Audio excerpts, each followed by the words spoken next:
You can use a fascia activation while getting into child's pose. Many people have told me this is their favorite fascia stretch or activation. It feels so good, and you can really reach in and get to a lot of really stuck areas, especially between your shoulder blades and your lats. Let's get started. Starting today on the mat, we're going to be on your hands and knees. If you feel like you need a little extra cushion for your knees, feel free to roll something up and place that underneath your knees. Let's get started. All right, beginning with your knees apart and your feet together. Come on down onto your hands, and we are going to do a couple different variations with how your hands are positioned into the floor. And what you'll notice is that each time you change your position, just even a little bit with your hands, you're gonna find a whole new place to reach down and grab that fascia and move it along with your elongation. Let's start first with just jazz hands. Thumbs are facing each other, pinkies are touching the edge of the mat. It's important to shift your body forward first so that you start over your hands. That's shortening the tissue that we are affecting with the fascia activation. Resist your hands back like this, your knees forward to counter the resistance of your hands. Take your mind's eye and focus it on the tissues and muscles contracting in your upper body. Lift your rib cage up to not sway into your lumbar back. Keep that activation, hold it for 1, hold it for 2. Keep activating your hands down and back into the mat as you pull your hips back to your heels. Neck is in neutral position. Relax to come back forward. Activate, hold it 1, hold it 2. Keep the activation through the movement as you pull back. Relax to come forward. Bring your hands 1 step forward in front of you. Add your activation. You'll probably feel your core muscles activating as well. And pull it back. Next, we're gonna press more through the heels of the hand. And as you pull back, lift your fingertips off the mat. And pull back. Relax, come forward, hands resist back, heels of the hands press down.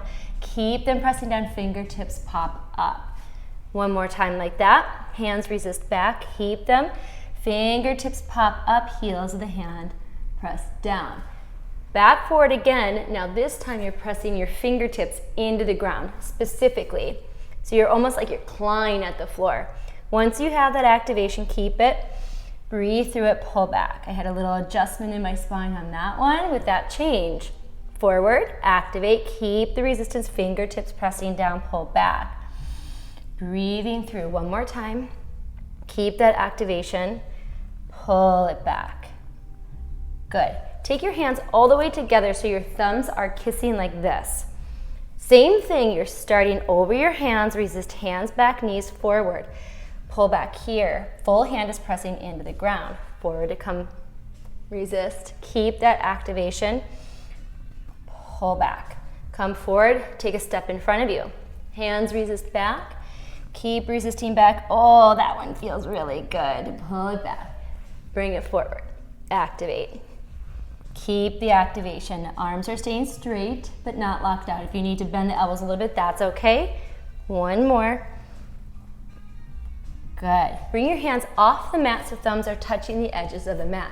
This time you're resisting back, but also in, so you're contracting your chest muscles. A little bit more with this one. Puff up the rib cage so you feel supported through your spine. Keep the pressure down into the floor as you pull back. Fingertips kind of pulling in as well. Relax, come forward. Think of resisting the arms in and back. Hips pull back. One more time.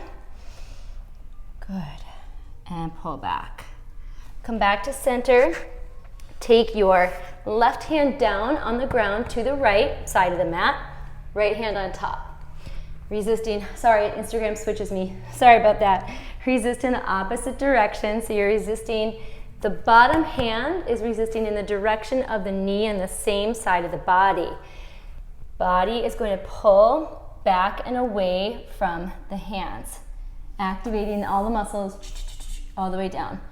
Relax, come forward. Find that activation. Breathe into the rib cage. Let your ribs move and maneuver yourself back. Relax, come forward. 2 more here. Find that resistance back. You might feel a little bit extra weight on the leg and the knee on that same side of the body. It's kind of pressing forward to help you pull back. Walking to the other side, other hand goes down and resisting towards opposite knee. So if your right hand's on the bottom, you're resisting to the right knee and vice versa. Find that activation, keep it, pull back in the opposite direction. Come forward. Activate as you pull back. Good. Remember, fascia likes tension, and the tension is created by contracting the shortened muscle, keeping that contraction through the movement in the opposite direction. You can change your angles ever so slightly to find a new pathway and find maybe a new area of restriction that needs to be cleared out. And resist one more time. Good. Back to center, still on the hands and knees. Let's come down to the forearms like this. Shift your body weight forward.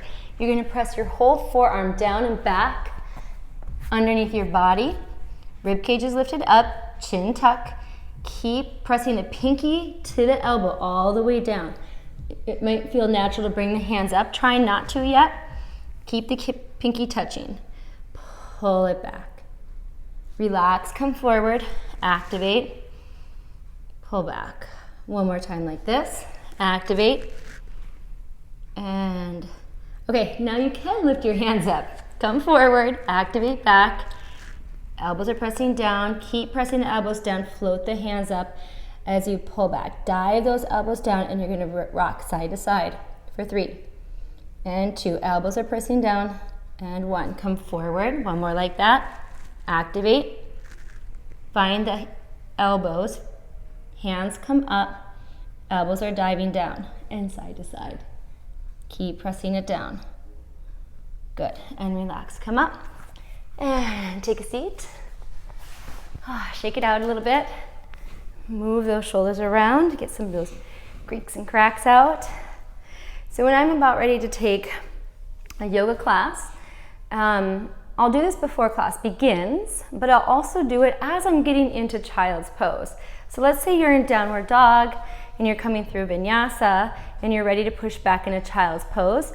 What if you're here and you're ready to go back and you're ready to transition, but you stop even if your knees are together or apart, but you activate by pressing the hands down and back as you get yourself into child's pose.